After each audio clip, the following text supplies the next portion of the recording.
Alright, what is good, you guys? Welcome back to the Here Pro. Welcome back to a brand new video. In today's video, we're going to be previewing the Miami Heat's first round series matchup with the Atlanta Hawks. We finally have an opponent.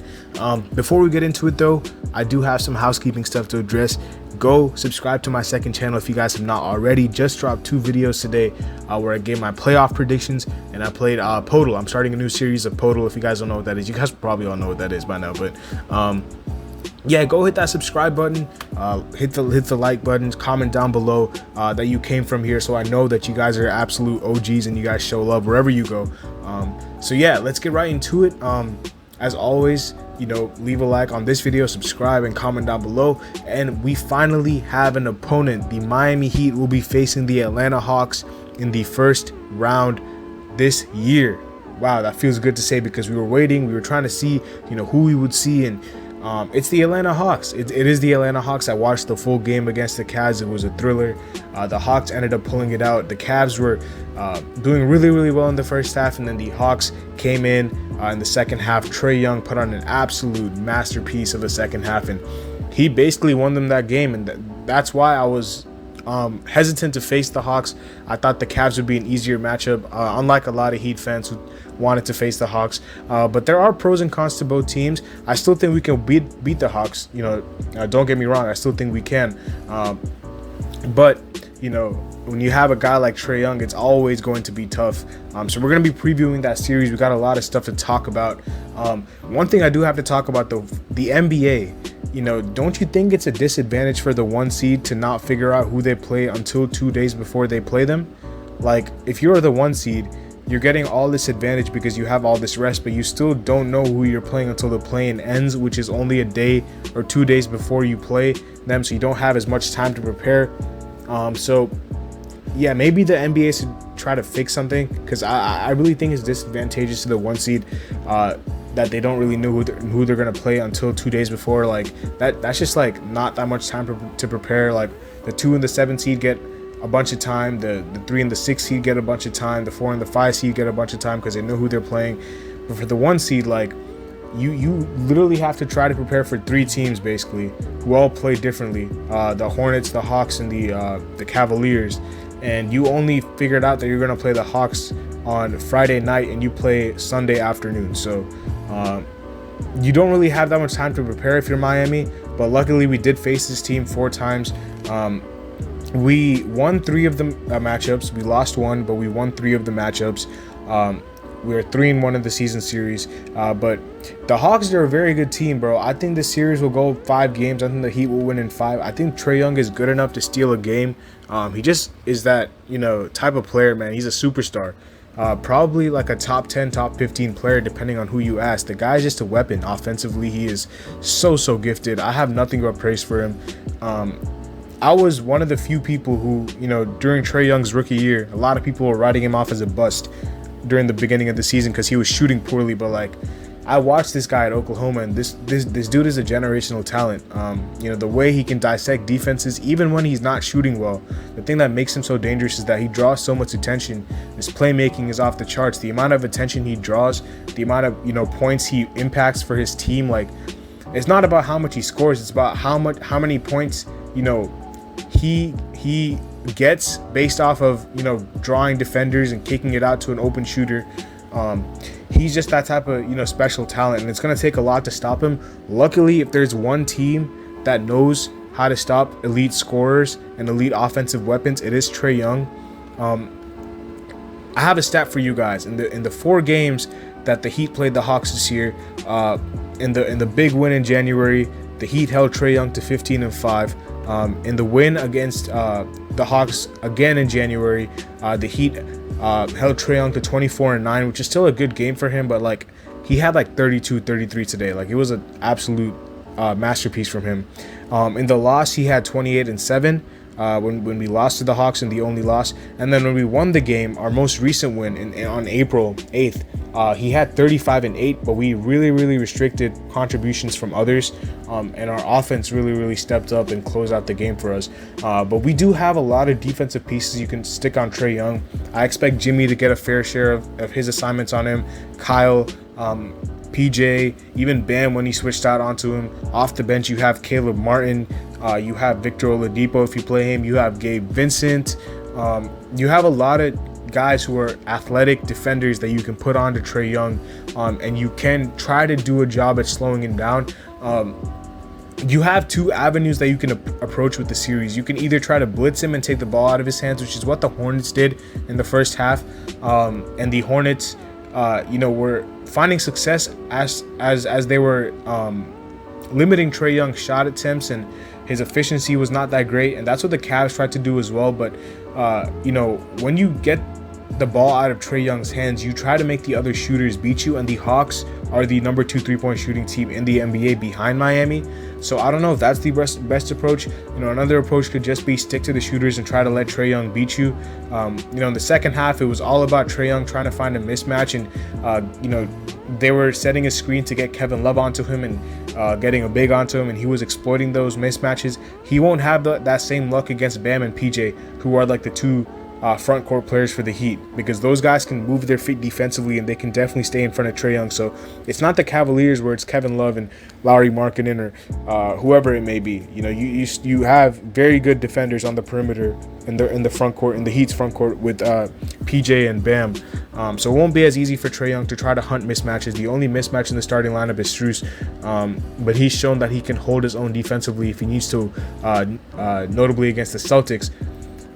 But how we can get at the Hawks, because the Hawks are obviously very offensively talented, but defensively they're terrible. We saw in this game the Cavaliers, it was like shooting practice in the first half, the amount of open threes they were getting. And I kind of told myself, I was like, the amount of open threes that the Cavs are getting, for them to only be up by the amount they were up by, like, I don't know the exact amount they were up by in the first half or at the end of the first quarter, but it was not really that great, because they were getting so many open looks, and like they weren't really, they were converting some of them obviously, but like for the amount of open looks they were getting, you would expect them to be up by like 15, 16 at halftime, and they were not. So that's why I was like, okay, the Atlanta Hawks, they might win this game, because the Cavaliers should be winning by a lot more, because they were absolutely outclassing them in the first half. Another big factor in the series is Clint Capella, who suffered a hyperextended knee in tonight's game against the Cavs. The status on him is obviously unclear, because I'm just recording this after the game. No status update has come out. He was out for the second half. If he does not play, that's absolutely huge, because he is a presence on the offensive glass, and the Heat are not really good at defensive rebounding because they switch a lot. So it's always a smaller guy that ends up on Clint. But if Clint does not play, Okongwu is a more than capable big. I'm a big fan of Okongwu. But Gorgie Jang, I'm not a fan of his. And Okongwu is still very young. He had some rookie mistakes fouling against the Cavs. He had some good defensive stops, but he's definitely not the presence that Capella is on the glass. So that's a huge loss for them.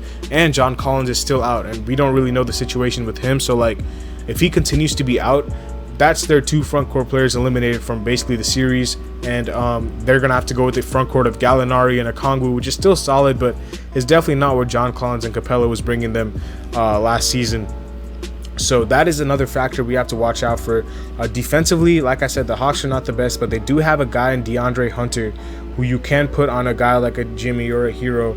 But I feel like the Heat are going to have to attack the Hawks just because, like I said, defensively, they're not it, bro. Like that is their weakness. Try to attack Trae, get him off the floor, get him in foul trouble, because, if there's one way that you could limit Trae's effectiveness in the game, it's by getting him in foul trouble, and it's also trying to make sure that we get as many shooters as we can involved, because like I said, the Cavaliers were knocking so many threes down, and the Heat have the number 1 3-point percentage. So it's like, if the Cavaliers were looking like the 73-9 Warriors tonight, imagine how the Heat would look with the amount of open shots they would get in a potential series. So yeah, I mean, like the fact that the Hawks were able to win this game just shows you the flaws in Cleveland, and the fact that Cleveland was able to pull away, and they were hitting so many open threes with really guys who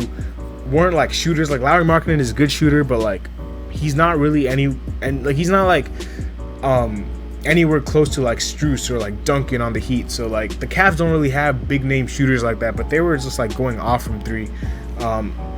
Miami will try to blitz a lot, though. I do believe that's going to be their philosophy, because that's what they've tried to do. They've tried to get the ball out of Trey Young's hands. It kind of flustered him, because at the end of the game on April 8th, whenever we played them last, he was taking some bad shots and he had to get rid of the ball, shot clock violations, this, that, and the other.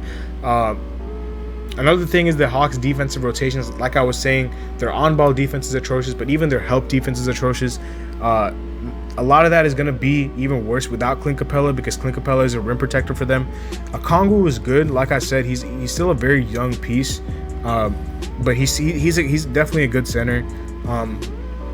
But yeah, the main aspects, I'm going to keep harping on this, is shooting the three-point shot, because the Heat shooters are going to have a field day if the Hawks keep allowing guys to get open from the three-point line, and then trying to limit Trey Young's output, because you can't really stop him because he can do so much, but it's kind of like, if he's not scoring, you got to make sure that you close out to the shooters, because he's going to try to get them involved, and so on and so forth, because you can choose either scoring, you can choose trying to blitzing him, or you can choose the output of trying to stay home on shooters and make sure that they don't get wide open looks, because those are the two philosophies that you can guard Trey Young with. A lot of people didn't want the Cavs because they were just physically taller and bigger than the Heat, but the Hawks don't really pose that same threat. So in the paint, I don't think we'll have that big of a problem, especially without Clint Capella. And from the outside, like I said, the Hawks give up so many open threes, so they're gonna have their hands full with us defensively, because they haven't really faced a team like us in the play-in. The Hornets and the Cavs are good, but not many teams that are as well coached as the Heat, and that do have the depth that the Heat do. Tyler Hero is going to be huge, because off the bench, I don't really trust anyone else on the Hawks to really make an impact. Tonight against the Cavaliers, they only ran, I'm pretty sure, like a 9-man rotation. They didn't run too many players. TLC played a couple minutes, Gorgie Jang played a couple minutes, but it was mainly just DeLon Wright, Bogdanovich, and Okongwu. Bogdanovich is a guy that can get hot for sure, but apart from that, they don't really have anyone else on the bench that I'm really, really concerned about, especially with Clint Capella, like I said, probably being out for at least game 1, and then Okongwu moving into the starting lineup. Like I said, I do expect Clint Capella to miss at least 1 or 2 games, because like a hyperextended knee is not really something you can just sleep over and recover the next day. It's going to take some time, but like I hope he plays. Obviously, I'm not really wishing injury on anyone, but like if he doesn't, it's a positive for the Heat, because that's one of their best players on the offensive glass eliminated. Gallinari is the guy that can be like hot or cold. He can either shoot you out of a game, or he can like just completely win you a game with the shooting. I expect him to be one of the guys that the Heat try to dare to beat us, because like they're gonna try to post him up against Lowry. They did that a couple times. They're gonna try to post him up against Hero, and he's gonna take a lot of tough contested shots. And if they go in, they go in. If they don't, they don't. So you just gotta live with Gallinari's shots sometimes, because he's just that type of player who can be up or down. And Kevin Huerter, another perimeter shooter for them. I like DeLon Wright off the bench as a defender. They have a nice balanced team, but I still think that the Heat will be too much for them, especially without Collins and potentially Capella. So I'm going with Heat in 5. That's my prediction. If you guys are Heat fans, and most importantly, if you guys are Hawks fans, let me know what I'm saying wrong that you guys can address in this comment section below, because I'm really interested to see your take in this series. But yeah, I think I basically covered all the aspects of the Hawks game and how the Heat can, attack them and win the series. So yeah, that's going to wrap up the video. Make sure y'all drop a like, subscribe, comment down below. Check out my second channel.